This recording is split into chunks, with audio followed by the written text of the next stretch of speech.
ajáwẹ̀wù oróṣọ. Pé kí ló ṣẹlẹ̀? Bàbá kan mà ní. Ọlọ́run má ṣe wá ní bàbá àyà. Ọlọ́run má ṣe wá ní bàbá ẹ̀sín. Ọlọ́run má ṣe wá ní bàbá burúkú.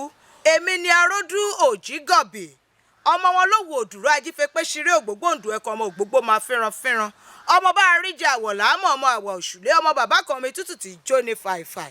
Lórí ètò Kí lẹ rí sí ní àjọ wàyé, ètò kan nínú èyí tí àtijọ́ máa ń fi ọ̀rọ̀ jomitoro ọ̀rọ̀ fíkùnlukùn lórí àwọn ìrírí gbogbo tá a rí, tá a gbọ́ àbí tí ó ṣẹlẹ̀ sí wa. Ẹ̀yin tèmi nílé, ilé-iṣẹ́ Nuwa Media nílé iṣẹ́ kan pàtàkì tó máa ń fọ rere èdè, ẹ̀sìn, àṣà àti ìṣe Yorùbá kálékáko.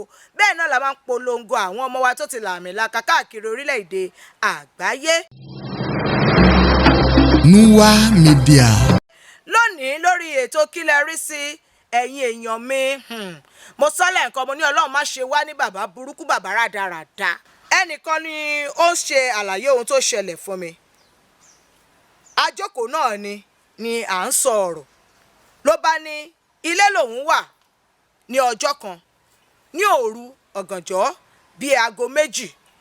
Ó ní lòun gbọ́ tán tí a pálẹ̀kùn, àǹtí kinní kan ẹ ṣílẹ̀kùn, àǹtí kinní kan ẹ ṣílẹ̀kùn lòun wà pé lọ́gànjọ́ nílé òun. Ó lóun ṣàwò tá dáadáa, òun wá rí wípé ọmọ kan ládùúgbò tí òun máa ń bá ṣeré ni. Ẹ jẹ́ kí n pe ọmọ yẹn ní Tọ́lání. Tọ́lání kí ló dé lọ́gànjọ́? A ní kẹ́ ṣílẹ̀kùn. Ìgbà tó máa ṣílẹ̀kùn, ẹ̀jẹ̀ díẹ̀díẹ̀ ti wà lára Tọ́lání. Kí ló ṣẹlẹ̀? Lọ́mọ yẹn ṣá tilẹ̀kùn. Lọ́mọ bá tilẹ̀. Kí ló ṣẹlẹ̀? Ó lè dúró nínú ilé mi pẹ̀lẹ́ jẹ́ o. Ó ní lọ́mọ bá kẹjọ, lọ́mọ bá rò. Ọmọ bá ní bàbá òun ló dédé wọlé tọ̀ òun. Ló lóun fẹ́ bá òun ní àṣepọ̀. Ọmọ sìré kò ìmọkùnrin. Lọ́mọ bá kígbe wípé eléyìí ò tọ́ bàbá òun. Ló bá ní nǹkan bóun ṣe máa ń ṣe nìyẹn. Gbogbo àwọn ẹ̀gbọ́n obìnrin bíi 4 lòun máa ń gba ìbálẹ̀ àwọn ọmọ òun obìnrin. Bóun dẹ̀ gbọ́dọ̀ gba tiẹ̀. Àṣé Tọ́lání ti ń fura sí bàbá ẹ̀. Torí pé ní ọjọ́ kan Tọ́lání ti bá ẹ̀gbọ́n ẹ̀ níbi tó ti ń sunkún. Ó dẹ̀ bá nínú ẹ̀jẹ̀ ìbálẹ̀ ni. Ló ti ń fura pé nǹkan kan ṣẹlẹ̀. Tọ́lání náà kẹ̀dẹ̀ rèé. Ẹ mọ̀ pé ó bá àwọn ọmọ àdúgbò rìn dáadáa. Òun náà ò jiná dénú tààrà báyìí. Ó máa ní bí àwọn ìgò bí igi bí nǹkan kan ní ẹ̀gbẹ́ ẹ̀.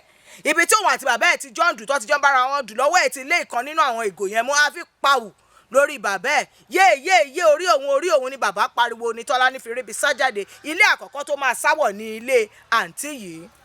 Láti bá ní ká gba òun kára òun kalẹ̀ pé báwo ni bàbá ṣe máa gba ìbálẹ̀ àwọn ọmọ ẹ̀. Ẹ jọ̀ọ́ ẹ̀yin tèmi nílé ṣó fi ṣoògùn ni.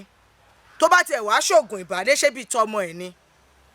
Àṣà wa nílẹ̀ Yorùbá ò mà gbà bẹ́ẹ̀ pé kí bàbá máa bọ́mọ ẹ̀ ní àṣepọ̀.